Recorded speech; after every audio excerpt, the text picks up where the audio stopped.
Panthers fans, it nearly happened. One hit, one mistake, and our entire season gone. We're talking about the franchise QB, the future of Carolina, almost going down on day one. This isn't just another training camp update. This is the story of how everything almost fell apart before it even began. It was supposed to be just the first day of training camp, just drills, just walkthroughs. But instead, it almost turned into a nightmare for the Carolina Panthers. The team stepped onto the field for the first real football of the summer. Red zone work, 7-on-7 action, ladder drills, live reps. The energy was electric. The season felt real. You could almost taste it in the air. But in a split second, everything almost came crashing down. No fans were allowed to attend. They're still building the new facility at Bank of America Stadium.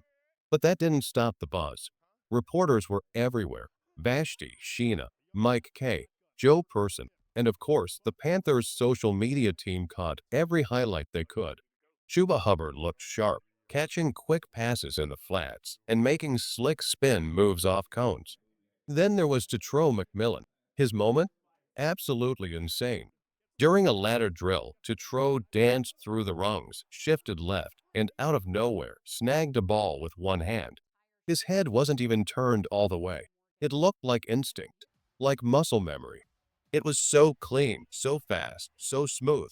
It gave people actual goosebumps. No lie. Even fans watching from behind screens could feel it. That's what training camp is about. Those flashes of raw talent that feel like magic. But then, disaster almost struck. During one of the full-speed offense versus defense drills, rookie edge rusher Princely Oman, the third-round pick out of Ole Miss, tried to make a name for himself. He bent around the corner Brian Burns style and got to the quarterback. And that quarterback was Bryce Young. Yes, that Bryce Young. The future. The centerpiece. The one player this entire franchise is depending on to bring us back to glory. Princely got around the edge and nicked him. Slapped the ball out of Bryce's hands. It wasn't a hard hit, but it was enough. Enough to scare the coaching staff. Enough to scare fans watching the footage. Enough to make head coach Dave Cannell stop practice right there. That's how close we were on day one to disaster. Panthers fans, how worried are you after that close call? On a scale from 1 to 10, how confident are you in Bryce Young surviving this season behind this line? Drop your thoughts in the comments. I want to hear what you think. Bryce Young spoke up after practice, and you could hear the tone in his voice. The message was loud and clear. There are rules in this game, especially when it comes to protecting your quarterback. Young didn't seem angry, but he was serious. The rookie has to understand there's an etiquette in football, he said. And he's right. There's a certain respect on the field, especially in camp. But the truth is, we all held our breath because it could have gone very wrong. We've seen how fast everything can fall apart in this league. Remember Aaron Rodgers? First game with the Jets, national TV, and boom, Achilles gone. One awkward hit, one unlucky moment, and a team's entire season turns to ashes.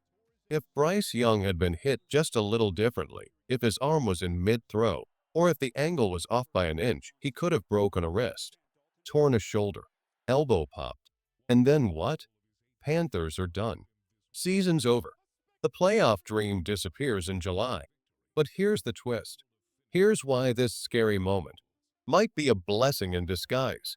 That rookie, Princely Oman, he wasn't just out there goofing off. He was making a statement. When Carolina drafted him, he didn't brag about his signing bonus. He didn't even talk about year one. He told the Panthers straight up, I'm going to make you pay big for that second contract.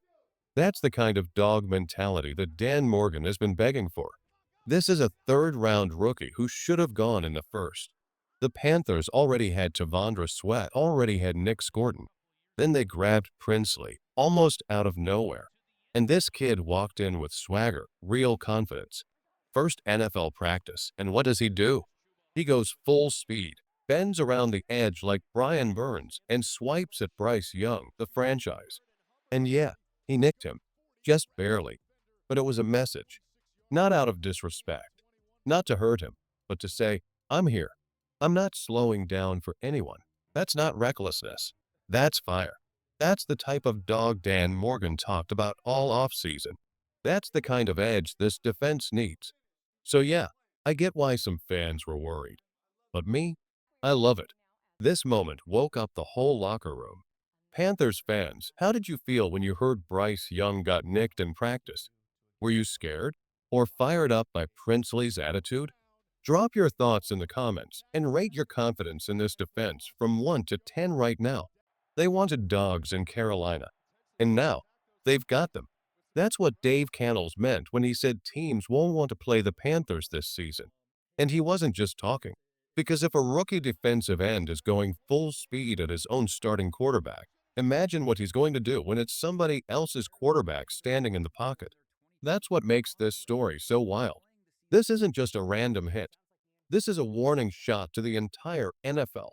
And it's why fans are already falling in love with Princely Oman Milan, because he plays with fire, with no fear, with something we've been missing since Brian Burns. Burns was a dog, but this kid, he might be even worse in the best way possible. Because he came for Bryce Young in his very first practice with no pads, no hesitation, just hunger. Now listen, Bryce and Princely will be fine. They're teammates. They'll shake hands and laugh about it later. But what this shows is that Princely isn't here to be friendly. He's here to dominate. And what makes this even crazier?